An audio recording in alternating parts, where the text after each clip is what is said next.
Hello everyone, I'm Matthew. My channel name is Yao Wang. Hello everyone, my name is Bo Chen. Hi guys, my name is Peng Fei. Alright, this is Jingdong, represent Team OL1. Today, I'm going to show the process of analysis of data set to identify the best sales performer and someone who needs to improve their performance. This presentation consists of 4 parts: data modeling, ETL technique, data analysis, and team management. Alright, let's start with data modeling. Before we actually build a real data model, it's very crucial that to familiarize with the data set.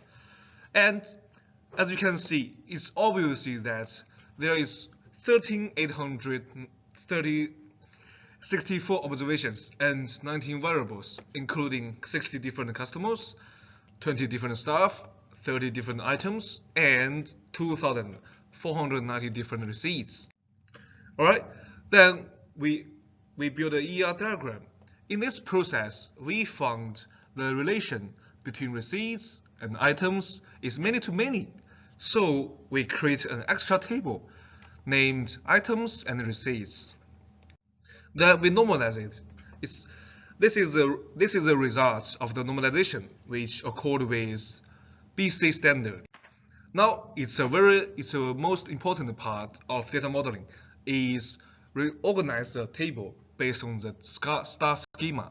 As you can see, we separated as the fact table and separated the dimension table further as customer table, staff table, item table, and the receipt table. Now, after we finish the data modeling, we need to make our data sets more convincible. So we use the ETL technique to remove the duplicates values in Excel. We divided the original group by tables according to the star model schema. And we found some insertion anomalies. As you can see, in the original data set, the receipt ID and the receipt row number is all the same. There are 44 observations. It's all the same. So it's impossible to insert this data into table due to the primary key. But we solve it by using the combined primary key to avoid the duplicated observations. Now, after all the preparation of the data set, now it's time to dig further to the data set. First, we start to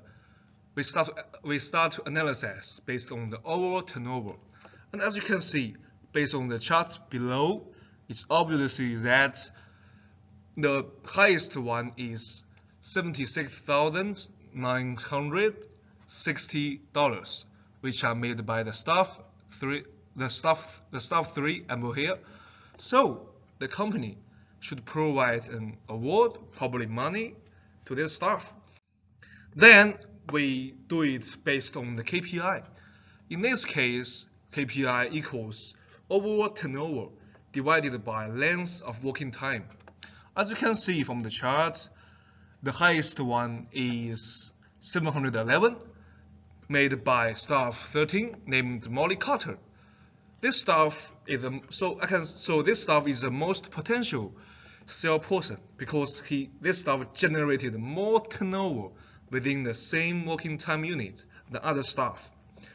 Therefore, the company should try and provide incentives for this staff to work more time to gain more profits. Then, we analyze based on the number of customers. In this scenario, the number of customers they served can be considered as customer satisfaction. The top one in the customer number, as you see, is 793, which is served by the staff S2, just for read. But the KPI of this staff just ranked 9th.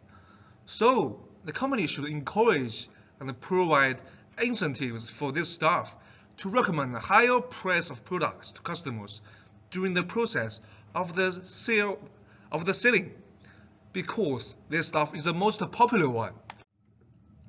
Then here's the result of the largest value of the total item quantity sold, and all the fully demonstration and explanation we already wrote in our report. So I just go for briefly right here. Then we got the conclusion. The best sale performer is staff at 3 and more here, as our turnover is the most important criterion. And we got some recommendation here. For staff like S15, Stephanie Watson, the company should encourage this kind of staff to work more, to gain more profit.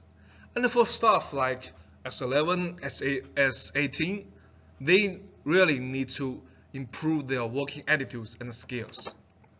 So here is the last part, team management. As you can see, and as I mentioned, we use Microsoft Teams as our communicating tools.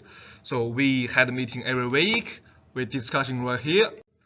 We upload the files, the secure files, as you can see, the Gantt chart, secure table, and we use Kanban as our time schedule tools.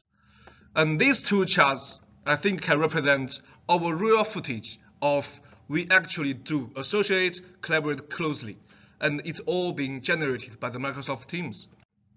Here's a task matrix, which can represent how we divided the whole project, how we arranged the mission, and when we finished. And so that's it. I appreciate your time. Thank you.